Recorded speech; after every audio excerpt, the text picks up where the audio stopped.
നമസ്കാരം. പശ്ചിമേഷ്യയിൽ വീണ്ടും യുദ്ധമേഘങ്ങൾ കറുക്കുകയാണ്. US-ഇറാൻ ബന്ധം അതീവ സംഘർഷപരമായ ഘട്ടത്തിലേക്ക് നീങ്ങുന്നതോടെ ആഗോള സമൂഹം ആശങ്കയിൽ ആഴ്ത്തപ്പെട്ടിരിക്കുകയാണ്. കഴിഞ്ഞ ഏതാനും ആഴ്ചകളായി പരസ്പര ആരോപണങ്ങളും സൈനിക മുന്നറിയിപ്പുകളും കനക്കുമ്പോൾ വ്യോമ സുരക്ഷയെക്കുറിച്ചുള്ള ഭീഷണിയും ഉയർന്നിട്ടുണ്ട്. ഈ സാഹചര്യത്തിൽ നിരവധി രാജ്യങ്ങൾ ഇറാനിലേക്കുള്ള വിമാന സർവീസുകൾ താൽക്കാലികമായി നിർത്തിവെക്കുകയും സ്വന്തം പൗരന്മാരോട് അടിയന്തരമായി രാജ്യം വിടാൻ നിർദ്ദേശം നൽകുകയും ചെയ്തിരിക്കുകയാണ്. മധ്യപൂർവേഷ്യയിലെ രാഷ്ട്രീയ സൈനിക തർക്കങ്ങൾ ലോക സമാധാനത്തിനെയും ആഗോള സാമ്പത്തിക സ്ഥിരതയും നേരിട്ട് ബാധിച്ചു തുടങ്ങി എന്ന് വേണം പറയാൻ. ഇസ്രായേൽ ഇറാൻ സംഘർഷത്തിനൊപ്പം അമേരിക്ക ഇറാൻ ആക്രമണം കൂടി കൂടുതൽ ശക്തമാവുകയും ചെയ്യാൻ പോകുന്നു എന്ന റിപ്പോർട്ടുകൾ കൂടി പുറത്തു വരികയും ചെയ്തതോടെ സ്ഥിതി കൂടുതൽ ഗുരുതരമായി മാറിയിരിക്കുകയാണ്. ഈ സംഘർഷാവസ്ഥയിൽ ഇന്ത്യ ഉൾപ്പെടെ നിരവധി രാജ്യങ്ങൾ സ്വന്തം പൗരന്മാരുടെ സുരക്ഷയെ മുൻനിർത്തി ജാഗ്രതാ നിർദ്ദേശങ്ങൾ പുറപ്പെടുവിച്ചിട്ടുണ്ട്. ഗൾഫ് മേഖലയിൽ ലക്ഷക്കണക്കിന് ഇന്ത്യൻ പ്രവാസികൾ ജോലി ചെയ്യുന്നതിനാൽ ഏത് തരത്തിലുള്ള യുദ്ധാവസ്ഥയും അവരുടെ ജീവിതത്തെയും തൊഴിൽ സാഹചര്യങ്ങളെയും പ്രതികൂലമായി ബാധിക്കും. ഇറാനിൽ താമസിക്കുന്ന ഇന്ത്യക്കാരോടും വിദ്യാർത്ഥികളോടും അടിയന്തരമായി സുരക്ഷിത സ്ഥലങ്ങളിലേക്ക് മാറുകയോ രാജ്യം വിടുകയോ ചെയ്യണമെന്ന് ഇന്ത്യൻ വിദേശകാര്യ മന്ത്രാലയം നിർദ്ദേശിച്ചിട്ടുണ്ടെന്നാണ് റിപ്പോർട്ടുകൾ സൂചിപ്പിക്കുന്നത്. വിമാന സർവീസുകൾ നിർത്തിവെക്കുന്നത് വെറും യാത്രാ നിയന്ത്രണമല്ല, അതൊരു വലിയ സുരക്ഷാ മുന്നറിയിപ്പാണ്.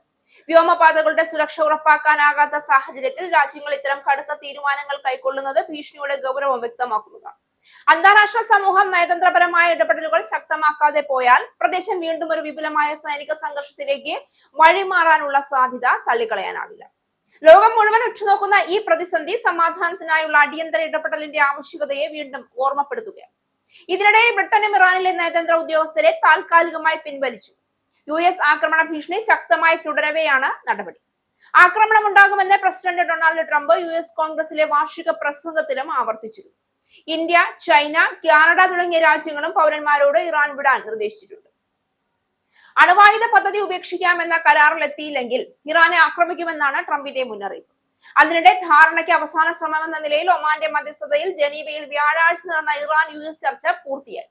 കാര്യമായ പുരോഗതി ഉണ്ടായെന്നും ചർച്ച തുടരവേ വരുന്നയാഴ്ച നടക്കുമെന്നുമാണ് ഒമാൻ വ്യക്തമാക്കുന്നത്. എന്നാൽ ഇറാന്റെ നിലപാടിൽ താൻ നിരാശനാണെന്നാണ് ട്രംപ് വെള്ളിയാഴ്ച തുറന്നടിച്ചത്. ചർച്ചകളിൽ പുരോഗതിയില്ലാത്തതിനാൽ അതൃപ്തരായ US പ്രതിനിധികൾ ജനീവ വിട്ടതായി റിപ്പോർട്ടുകളുണ്ട്. ചർച്ചകൾ തങ്ങളുടെ ആണവ പദ്ധതിയിൽ മാത്രം ശ്രദ്ധ കേന്ദ്രീകരിക്കണമെന്നാണ് ഇറാന്റെ നിർബന്ധം. എന്നാൽ മിസൈൽ പദ്ധതിക്കൊപ്പം മേഖലയിലെ ഭീകര ഗ്രൂപ്പുകൾക്കുള്ള പിന്തുണയും ഇറാൻ നിർത്തണമെന്നാണ് US ആവശ്യം.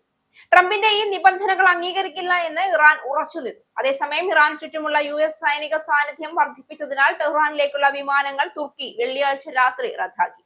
US-ഇറാൻ ബന്ധം കൂടുതൽ മോശമാവുന്നത് സൈനിക ഏറ്റുമുട്ടലിലേക്ക് വഴിമാറുകയാണെങ്കിൽ അതിന്റെ ആഘാതം എണ്ണ വിപണികളിൽ നിന്നും ആഗോള സാമ്പത്തിക രംഗത്തേക്കും വ്യാപിക്കും.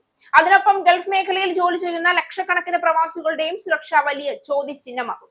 ഇന്ത്യ പോലുള്ള രാജ്യങ്ങൾ പൗരന്മാരുടെ സുരക്ഷ മുൻനിർത്തി മുന്നറിയിപ്പുകളും ഒഴിപ്പിക്കൽ നടപടികളും ആലോചിക്കുന്നത് സ്ഥിതിയുടെ ഗൗരവം വ്യക്തമാക്കുന്നു. അതുകൊണ്ട് തന്നെ അന്താരാഷ്ട്ര സമൂഹം കൂടുതൽ സജീവമായി ഇടപെട്ട് നയതന്ത്രപരമായ പരിഹാരങ്ങൾ തേടേണ്ടത് ഇപ്പോൾ അനിവാര്യമാണ്. സംഭാഷണവും സഹകരണവുമാണ് ദീർഘകാല സമാധാനത്തിന്റെ അടിസ്ഥാനം. ശക്തി പ്രദർശനങ്ങൾ താൽക്കാലിക നേട്ടങ്ങൾ നൽകാമെങ്കിലും അവ ദീർഘകാല അസ്ഥിരതയിലേക്കാണ് വഴിയൊരുക്കുന്നത്. ഈ നിർണായക ഘട്ടത്തിൽ ലോകശക്തികൾ വിവേകത്തോടും ഉത്തരവാദിത്തോടും കൂടി നീങ്ങേണ്ടത് അത്യാവശ്യമാണ്. സംഘർഷം ഒഴിവാക്കി സമാധാനത്തിലേക്കുള്ള വഴി കണ്ടെത്തുക എന്നത് രാഷ്ട്രീയ നേതാക്കളുടെയും അന്താരാഷ്ട്ര സംഘടനകളുടെയും പ്രാഥമിക ബാധ്യതയായിരിക്കണം. സമാധാനമാണ് ലോകത്തിനും മനുഷ്യരാശിക്കും ഏറ്റവും വലിയ വിജയം.